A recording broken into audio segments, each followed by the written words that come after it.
Want to give a shout out to all of my patrons. Thank you so much for all of the continued support. And I am done.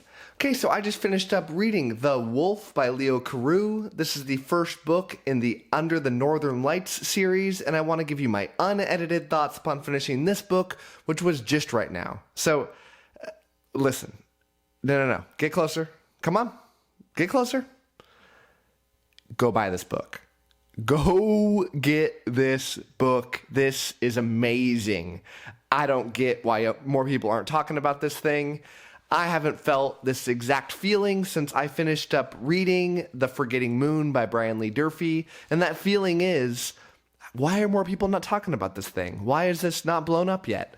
I don't get it. This book clicked for me in every single way that a fantasy book can click with a reader. It was amazing. And oftentimes I read a book that really works for me. I've read a lot recently where, I come out and I say, look, I love this thing. I hope you'll like it too. This is why. But maybe it won't click with you. And here's why. I can't see it. I don't understand what wouldn't work for a modern day fantasy reader that likes modern day works.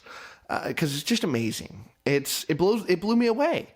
So I'm so happy that I read this because it never would have gotten my radar. I had not heard of this book until I spun the raffle for my Patreon, and it won. And before then, I'd literally never even heard of it before. Every month on Patreon, everybody that's on it, that's among most of the tiers, gets to put a book or two in, and I randomly spin, and whatever wins, I have to review. And when this won, I was kind of like, ugh. There's so many books on that list that I'm looking forward to reading, and for a book for me never to even heard about, my odds of liking it are pretty slim. And I predicted that I rate it a 3 out of 5. And as I very, very quickly on in the story, within a chapter, I said, this is really good. If this continues, I'm going to be blown away. And it seemingly got better throughout the book. It hit multiple crescendos, but by about halfway through this book, I was pretty confident that I was reading one of my favorite books that I'm going to read this year. Certainly up to this point. This is like a top 3 book that I've read this year. And hopefully not by the end of the year. Hopefully I'll read dozens of books better than this. I doubt it, though. I feel like as the year comes to an end, this is going to be still a top-tier book for me because it just evoked those amazing feelings that I don't often get. Now, I am a little bit predisposed to like a book like this because, I haven't looked it up on what people classify this book because there's a lot of subgenres of fantasy, and I am predisposed towards liking some of those subgenres. One of those subgenres is political fantasies. Think, A Song of Ice and Fire, I would classify as a political fantasy. It's other things as well. But there's a lot of, negotiations and people backstabbing and, nations at war with each other. But a lot of that war happens behind the scenes. And that is evident here. It's also very much an epic fantasy story. And I love those. And it's also like a military fantasy story, and I love those too. So combine all those together, and, I'm going to like an average book, a little bit more. But this is way better than an average fantasy book. This is a very good fantasy book, extremely good, that clicked all these parts together that made it incredible. This is, I mentioned A Song of Ice and Fire. Because as I was reading this, I got so many feelings of it as I was reading this. Now, there's very clear differences. A Song of Ice and Fire is much more epic in scale. It covers, many different, groups of people fighting against each other. Even within the kingdom itself, there's lots of people vying for power and lots of different people getting power. In this one, it's really 2.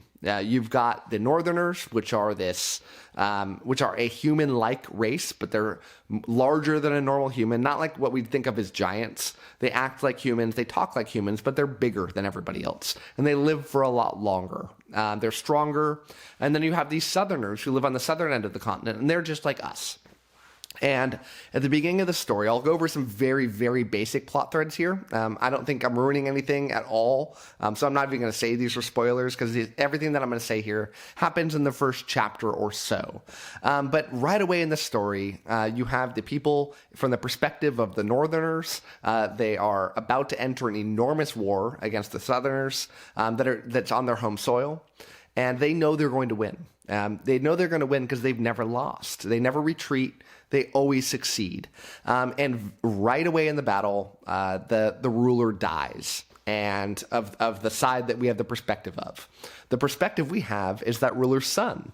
So right at the kickoff of this battle, the father dies, and he becomes in charge of this army, which seems like a really dumb choice, that all of a sudden you're going to put somebody in charge that doesn't know what they're doing, but he becomes in charge. He sees this battle turning against his side. He retreats, and it's the first time as a nation that they've ever retreated from a battle. So as he comes home, he realizes that everybody is against him. So not only does he have to learn how to become a ruler and fight against these other peoples, but he has to try to figure out how to fend off civil war. That's the backdrop that this story happens here, and it just sets up such a wonderfully dynamic story, competing with these multiple things. Now, at that same time, we also get different points of view.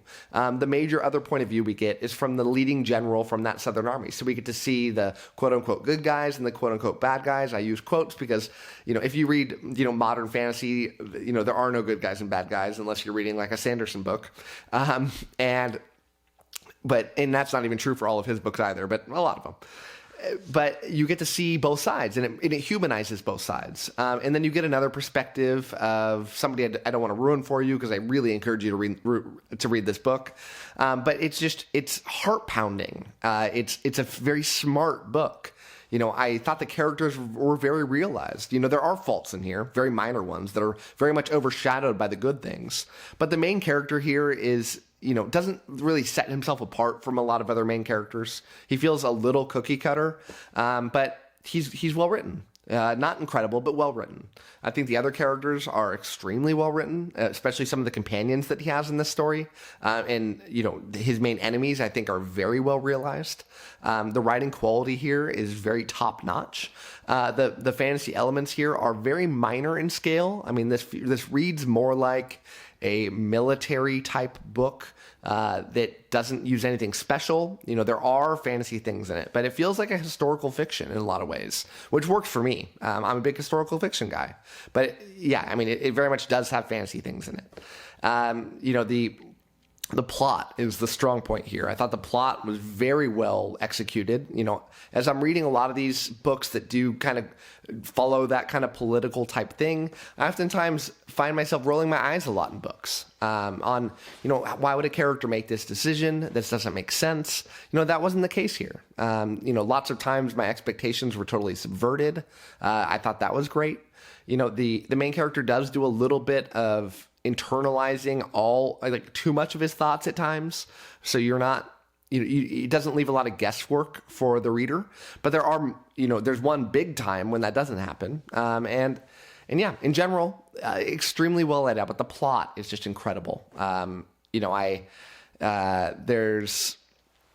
It leaves me at the end of this book feeling very complete, in that while I know that this isn't a standalone, and you shouldn't read it as such, this does feel like a complete book that, there's a very minor kind of cliffhanger at the end of this, but very minor. But it sets up very cleanly to the point where I feel both satisfied in what I read and extremely, excited to continue on in the series and figure out where this goes. Now, I am hesitant towards the rest of the series because I've heard from multiple people now that the next couple books are not as good as the first one. Now, is that true? Well, I don't know. This book's not crazy highly rated in the first place, so already I think very differently than people on this. And in general, I oftentimes find myself with very contrary opinions to a lot of people. So maybe I'll feel the opposite. Maybe I feel, and this happens so much with me. I feel like it happens more with me than most.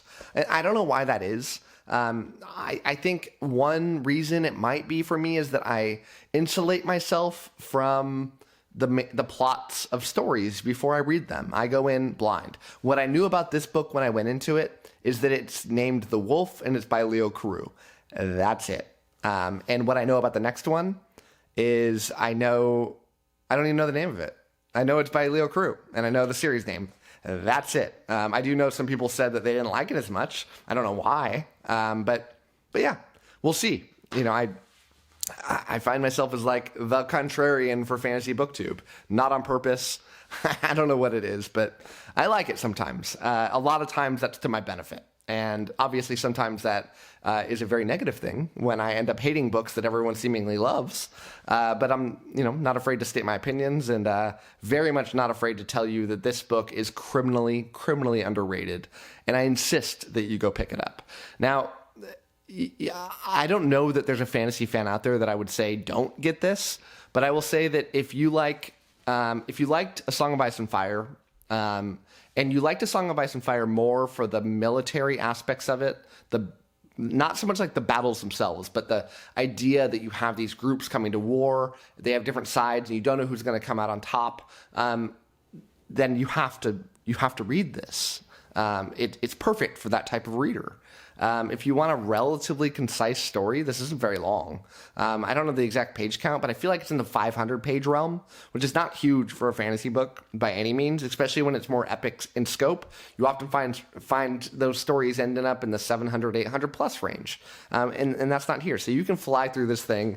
You'll rip through it because you won't be able to put it down. At least I didn't for me. Now, if you're reading this book and you get a few chapters in and you're like, it really hasn't clicked for me, I don't know when it's going to. Yeah, I don't know that it will, because I think the whole tone of the book is perfectly set up right out of the gate on this one. So, yeah, I found a new top-tier fantasy book that I will never forget the points of it. It's going to be stuck in my brain forever.